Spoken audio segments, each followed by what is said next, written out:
Live from downtown Detroit, Local 4 News at 5 starts now. Showers and thunderstorms on their way to southeast Michigan. Find out how much of our Easter weekend is going to be a washout. They thought they were gone forever. The family of Chad Carr gets their priceless memories back thanks to some very good police work. But first, white boy Rick Wershe one step closer to freedom as he gets the news he's been waiting to hear for 14 years. Late this morning, the state parole board granted Wershe a public parole hearing, putting him closer to getting out of prison than he's ever been. Wershe is the longest serving nonviolent juvenile offender in state history. So let's get to defender Kevin Dietz, who spoke to him a short time ago. And Kevin, he's got to be ecstatic about this news. He is. You know, he told me that he hasn't been able to sleep for the last few days. He's been just worried about this vote that took place today. Now that it's gone in his favor, he says he's motivated for this hearing that's going to take place in June. He's motivated to prove that he deserves to be released.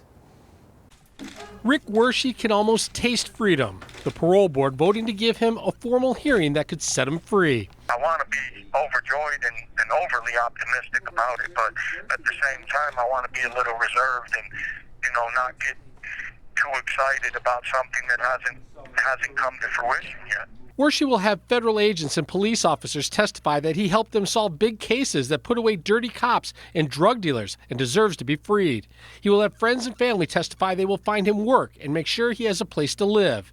And this time around, there may be little opposition. Prosecutor Kim Worthy has said she will not oppose Wershe's release. I think it's big.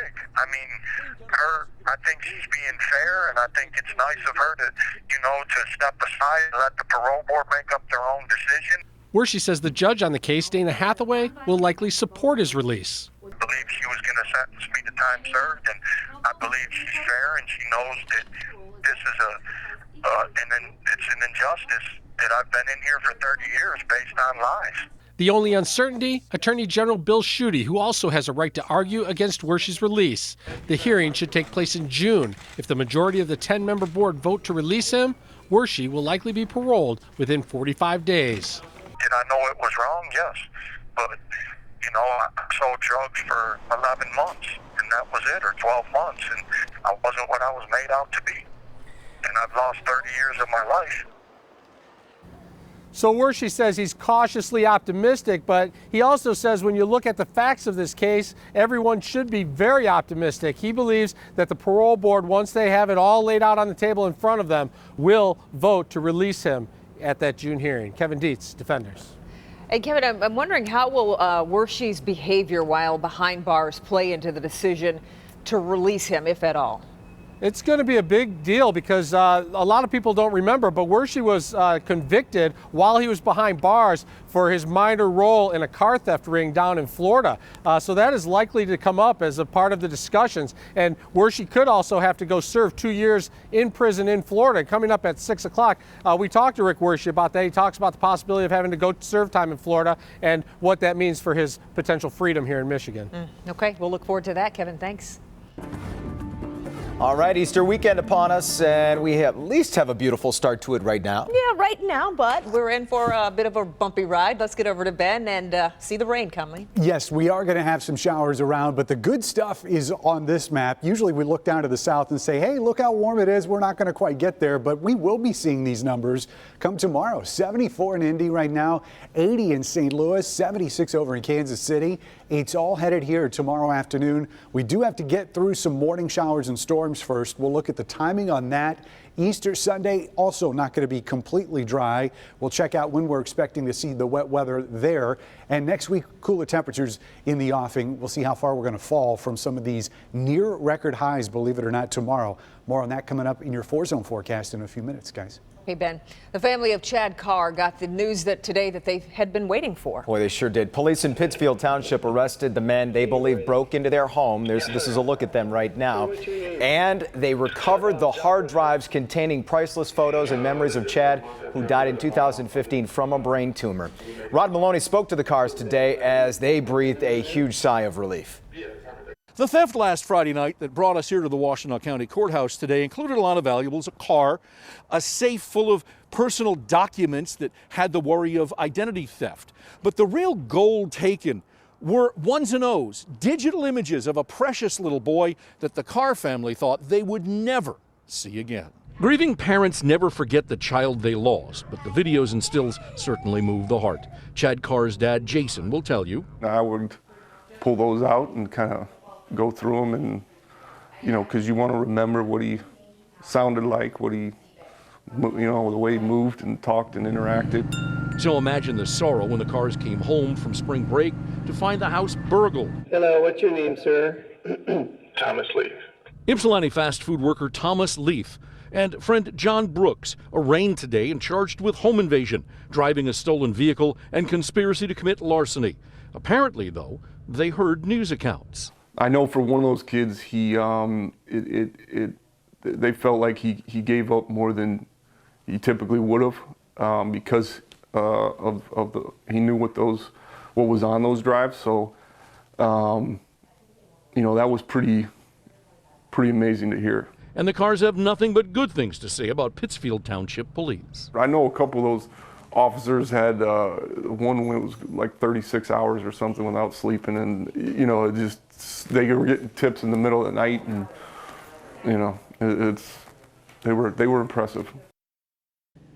Now, the family has a foundation for Chad. In fact, they have a Facebook page. It's #ChadTough, and they put together some money to try and get a reward out for this. Turns out that the police department solved the crime, and so the family and the people who also added to that reward want to give the money to the police department if they can, or to the township, to try and make lives easier for everybody involved in this case. Back to you. Really nice gesture for sure. And Rod, you mentioned they realized what was on these hard drives. Do we know what the alleged thieves did with those drives? Well, what we're told is that these guys allegedly brought a laptop and the hard drives to a pawn shop, and that the pawn shop took the hard drive, didn't want the hard drives, took the laptop and wiped that clean. But he didn't want the hard drives, and so that's how these things ended up getting saved, because when the police department got them, they checked them, and all of the pictures and the videos were there. Wow, very good news there for sure. All right, Rod, thanks for that update. All right, we're following some breaking news right now in northern Oakland County. That's where a car has crashed into a salon in Orion Township. This is happening at the Premier Hair Studio on Lapeer Road, and the owner tells us the driver was pulling up to park and hit the gas pedal instead of the brake. Sky 4 is live over the scene right now. Unfortunately, everyone is okay there, but obviously, like you just saw, a lot of damage inside this salon. We'll keep you updated as this story moves forward. Developing right now, after more than 37 hours of deliberations, a Boston jury has acquitted former NFL star Aaron Hernandez of double murder. The ex-New England Patriot was accused of shooting two men back in 2012 after one of them accidentally spilled a drink on him at a Boston nightclub. Jurors deliberated for 6 days before finding Hernandez not guilty of first-degree murder. The 27-year-old will remain in prison as he's serving a life sentence for the 2013 murder of a semi-professional football player. 4 people taken to the hospital on Detroit's west side after being sickened by carbon monoxide. It happened at a home on Pearson between Evergreen and Lasser. All 4 ranging in ages from 54 down to as young as 11 complained of having headaches. Investigators say a bad furnace is responsible for this carbon monoxide leak. All 4 are expected to be okay. Over in Royal Oak Township, an investigation is underway after a pedestrian was hit and killed while crossing the street. A 55-year-old man was hit by a car while trying to cross 8 Mile, that's near Meyer, late Thursday night. A second vehicle in the same lane then struck him right afterward. Both drivers stayed on the scene and are cooperating.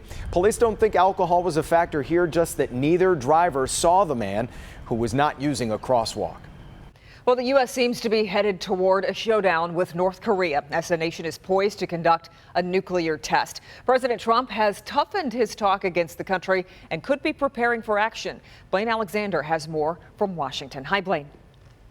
Well, hello to you from Washington. President Trump and Kim Jong-un have both made it clear that they are leaders who will not back down. And for many experts, the growing tension is causing growing concerns. Today, a first look at the impact from the so-called mother of all bombs dropped by U.S. forces, killing 36 ISIS fighters in Afghanistan. This was the right weapon against this target. This just days after the U.S. missile strikes on Syria. Now, growing tensions as the U.S. now stares down North Korea, the country defiantly poised to conduct another nuclear or missile test. There's a reason no U.S. president in recent history has pulled the trigger on North Korea. We've got 20 million people in Seoul that would be a target. The country is now marking the birthday of North Korean founder Kim Il-sung, a time the nation has typically chosen to flex its military muscles. But the U.S. reportedly considering either preemptive or retaliatory action, sending more ships to the region. 그런 말장난에 불과하지 않는가 하는. North Korea issuing this stark warning. If provoked by the U.S., the nation is prepared to, quote, go to war. Nuclear expert Daryl Kimball says the tough talk only angering an opponent who won't back down. We know that Kim Jong-un, the leader of North Korea, and Donald Trump are very concerned about their ego, their prestige. The North Koreans do not want to be seen as backing down. Neither does Donald Trump. The president, spending the holiday weekend in Mar-a-Lago, has vowed North Korea will be handled as Vice President Mike Pence heads to South Korea in a show of solidarity. And the U.S. has made it clear that it will not take any action without first conferring with South Korea. In Washington, Blaine Alexander, Local 4. Certainly some uncertain times, and we'll be watching it all over the weekend and on top of it. Very closely for sure. Much more to come at 5. Nick? A man is shot and killed, left for dead on the streets of Detroit on the east side. Police spending a lot of time here this morning trying to solve all of this. There's one man who lives in this area who is fed up with what's happening to the neighborhood. But it seems like no matter what we do, it just continuously to happen over and over and over again. I'm Nick Bonicelli. More about the victim in this case and what many believe may have happened here early this morning. Spring allergies have sprung, but the flu and other viruses are still going strong in spots. I'm Dr. Frank McGeorge. I'll show you what's going around where you live. New information tonight about that crushing crash where this Camaro landed on top of a sedan full of young people. Although I'm forgiving, I do know that this is an act of the devil himself. Tonight, the victims' families are speaking to Local 4 and just how fast was that Camaro going? Tonight. New at 6. 3.5 years and no answers. New at 6, the family of murdered mom Chelsea Small has a message for the killer.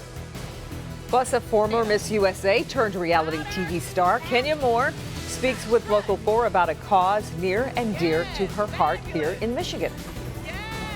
A Detroit grandfather is dealing with heartbreak and hope tonight after his 2 granddaughters were involved in that violent high-speed crash yesterday. One was killed along with another man in that car, the other severely injured and needing surgery after a Camaro slammed into them. Let's get to Sean Lay live. He's at Sinai Grace Hospital tonight. Sean, you spoke to him a short time ago. What did he have to say? Absolutely outraged by this. One of the more outrageous things about it, the car that was hit wasn't even moving. Now we've got a boyfriend and girlfriend just starting their lives. They were killed. 2 young girls still in very bad shape here at Sinai Grace Hospital. One family tells me they're absolutely devastated. The grandfather of 2 of the girls involved in this, he calls the driver who caused all this the devil himself. Cell phone video from a Local 4 viewer shows the awful aftermath. A car with 4 young people inside crushed the driver of the Camaro that crushed them, seemingly just fine and unfazed. Dog, you gotta count your blessings, man. You gotta slow that down, dude. But police say that driver was speeding, a reckless choice that killed 21-year-old college student Angel Carruthers and her boyfriend Zachary, who is also 21. Angel's sister Crystal was in the car. She's 14 and badly injured, along with Zachary's sister. They were parked, getting ready to walk their dog, when the Camaro crashed into them. Although I'm forgiving, I do know that this is an act of the devil himself. Dr. Timothy Carruthers is the grandfather of Angel and Crystal. He says the choice made by one driver, he says speeding at 80 miles an hour, has taken young lives and impacted families. Too many guys are driving muscle cars. Too many guys and gals are blowing the sunroofs off the roof with loud music and not paying attention to our public officials. But we're going to hold this guy accountable, and hopefully we will be able to utilize him as an example. Holding the driver up as an example, that is a vow from the grandfather of some of the victims here. Kimberly, here's the deal. We just checked with Detroit Police. They're updating us, assuring us that the driver remains in custody and will be charged in this case very, very soon, something we're going to keep an eye on. Also, Angel, the 21-year-old who lost her life, she was in college in Flint. Because of the water situation there, the family brought her back here to Detroit, Kimberly, so she could have a safer situation, and then this happens, and she's no longer with them. Just absolutely heartbreaking, Sean. So as far as the two younger girls who remain hospitalized, do we know how they're doing tonight? The aunt of Zachary's sister injured in this crash says she suffered some very bad cut organs, the best way to describe it. She's gone through surgery. They're holding vigil here for her. Also, the grandfather just went in to check on Crystal, the 14-year-old. She's been in surgery all day. Everyone, of course, hoping that they are able to pull out of this. Yeah, certainly our thoughts and prayers with them as they go through that. Okay, Sean, thanks. Well, Good Friday turned out to be a great day to check out the zoo. There was a lot of traffic over there. I bet. Good night to go for a walk. Do whatever. Yeah. Yeah, I saw a lot of convertible tops down. One guy was just in the parking lot sleeping in his car with the sunshine shining down on him. I went to lunch today and I thought, wow, that's interesting. That sounds nice. Does he work here? Just out of curiosity. No. Okay. Good work here, but. Were his initials Rod Maloney? I'm just asking him that. We're going to talk about Easter weekend because things are not going to be all wine and roses by the time we get there.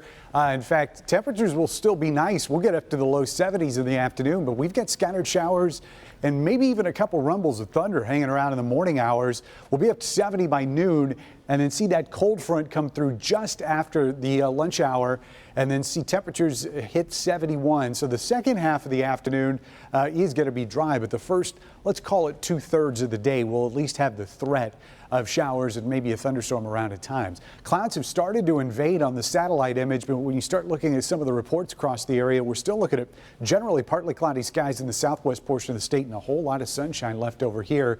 A few clouds, or actually mostly cloudy skies, but a lot of high clouds at Metro Airport right now. So temperatures have been in our favor today. 62 is where we sit right now. Relative humidity at 39%, so some fairly dry air with an east wind at 10 miles an hour and pressure on the high side at 30-28. We'll get through the evening hours dry, and then after midnight tonight, we'll start watching those showers and a few storms come in.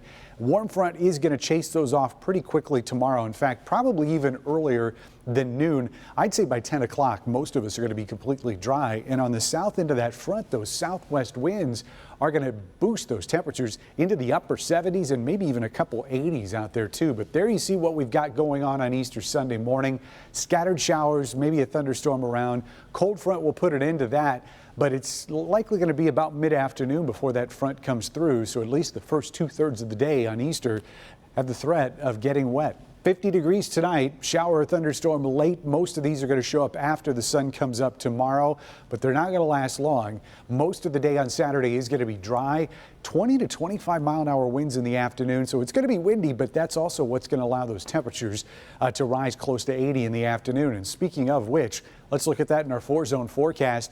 80 in the city of Detroit tomorrow, 78 near the airport. Downriver, you'll be at 79 in Flat Rock.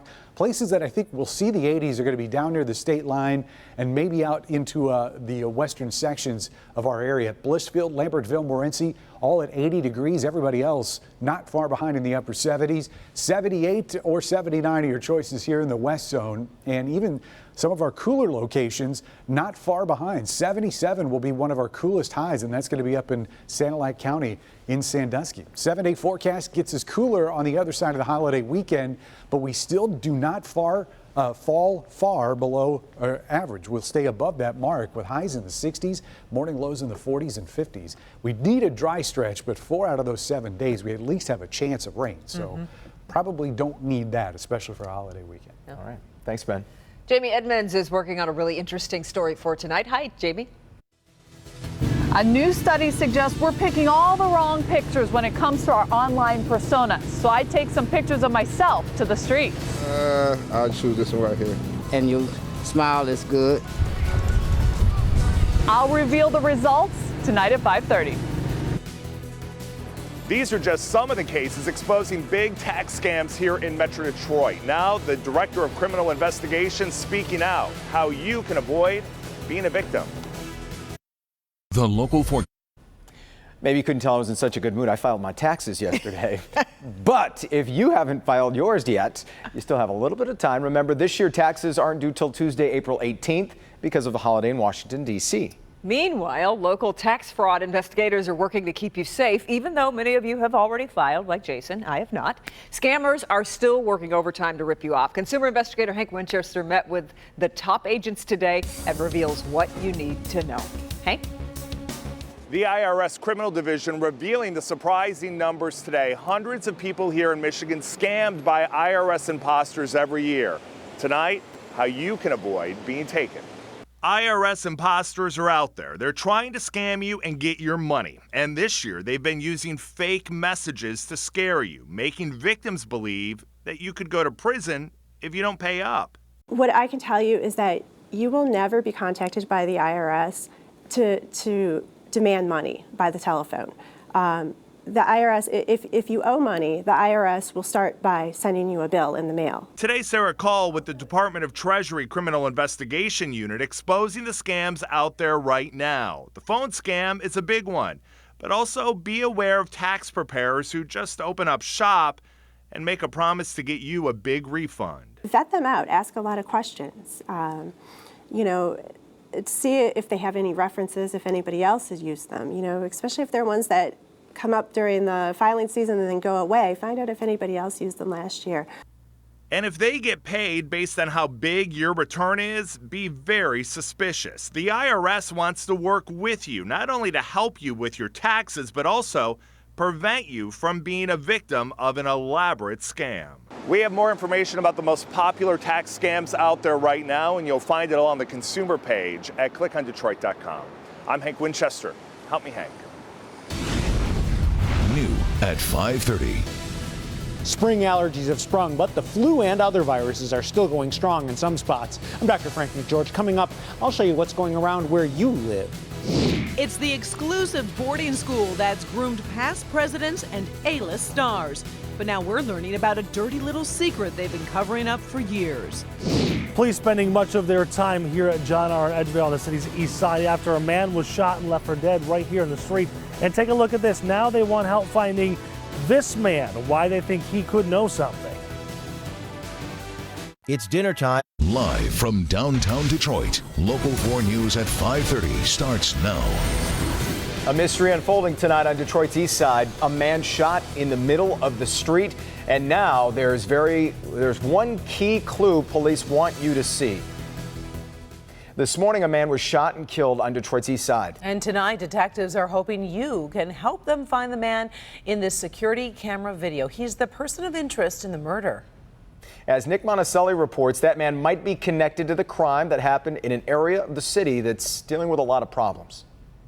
The man's body was left right in the middle of the road near that second tree there on the left off of Edgevale. Now, this corner gas station here recorded some video of a man that detectives want to talk to. He could be connected to all this, or at least he could know something. And then over here, that home there is the home of a man who also works for Crime Stoppers, ironically, the organization trying to solve and rid crime here in Detroit. It's senseless that not just black men, women, children are dying at the hands of other people that just don't care about life. Instead of going to bed, Ortegas Jackson spent all morning watching, not in disbelief, but in disgust that another person has been killed, especially with all the work he and the Crime Stoppers group do. But it seems like no matter what we do, it just continuously to happen over and over and over again. So I asked myself, what is it that we're doing wrong? This latest murder happened around 2 a.m. today at John R. and Edgevale near Woodward and McNichols. A man in his 40s or 50s was shot in the chest and left here. During the day, it's obvious this area has had better days. Neighbors say it's now a hot spot for drugs and prostitution, but police can only say the man killed was the victim of a robbery. However, they are looking for this man captured on a security camera at the corner gas station. Detectives say he is a person of interest that might know something or could be connected to this case. A case that has many asking the question, what can be done to curb the violence? That's a good question. I ask myself that question every day. Every time I go on a scene like this, a homicide or a baby being hurt, I ask that question, what can we do? What can we do? Nobody has the answer. You know, and I always say, if you don't know the answer, if you don't know how to fix, you don't know the problem, you're not going to know how to fix it. On Detroit's East Side, Nick Monticelli, Local 4. If you know anything or recognize the man in this video, please call Detroit Police right away. All ramps to the Ambassador Bridge are back open following a semi-rollover that spilled fuel on the road. It happened this morning on Fort Street. The northbound I-75 ramp to the bridge and the eastbound 96 ramp were closed after police and firefighters arrived there. The rollover also took down some power lines. Some sad news to report coming out of the Michigan Opera Theater. Board officials tonight have announced that the theater's retiring founder and artistic director has been diagnosed with cancer. 82-year-old David DiChiara is currently battling pancreatic cancer. In a written statement, DiChiara said he has been preparing to leave the theater for the past 2 years and that the diagnosis was unexpected. Despite the health condition, he said he intends to attend a gala planned next month in his honor. Time is running out in Arkansas for 7 convicted killers. All 7 are scheduled to be executed in an 11-day period, with the first 2 scheduled to happen Monday night.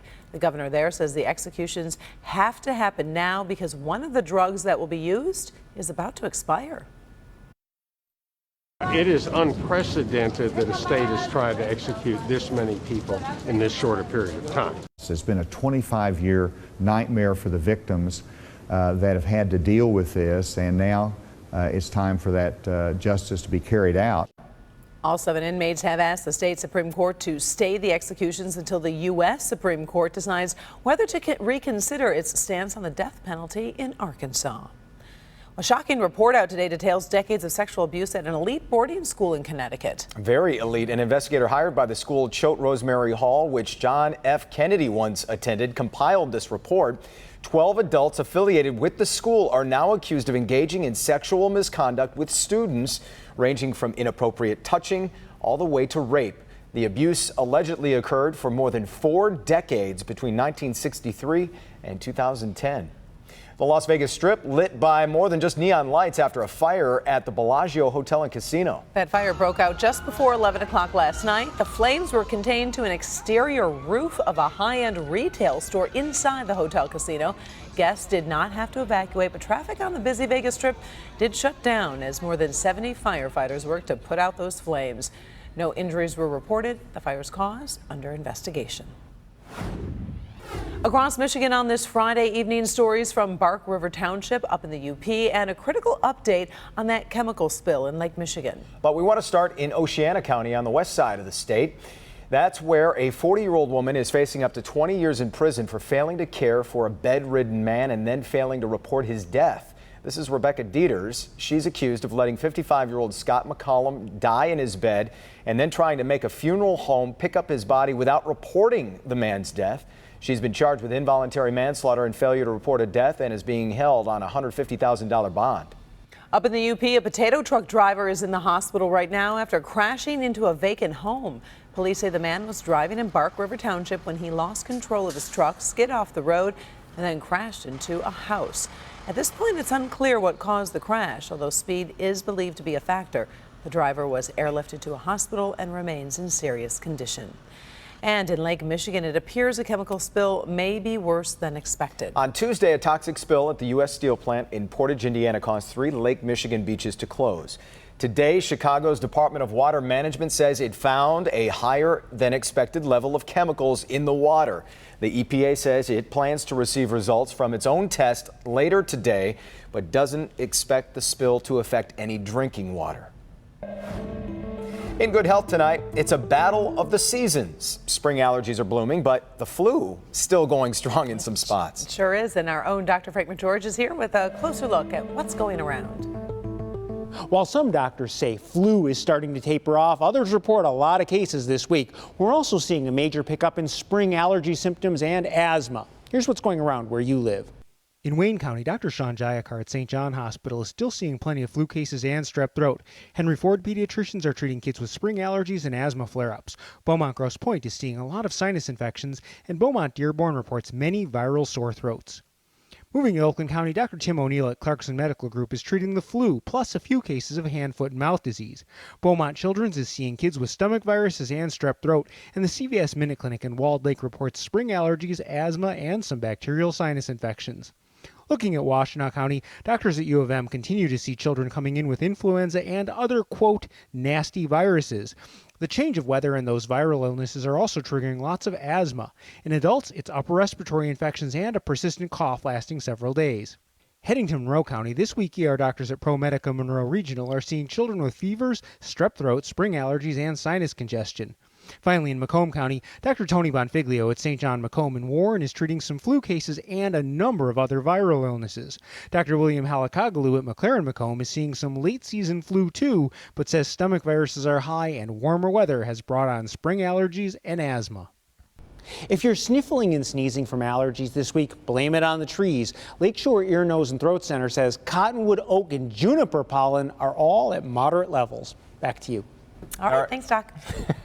The Tampa Bomb Squad has come up with a very cool training exercise. New tonight, what these guys are building that serve a very special purpose. Jamie.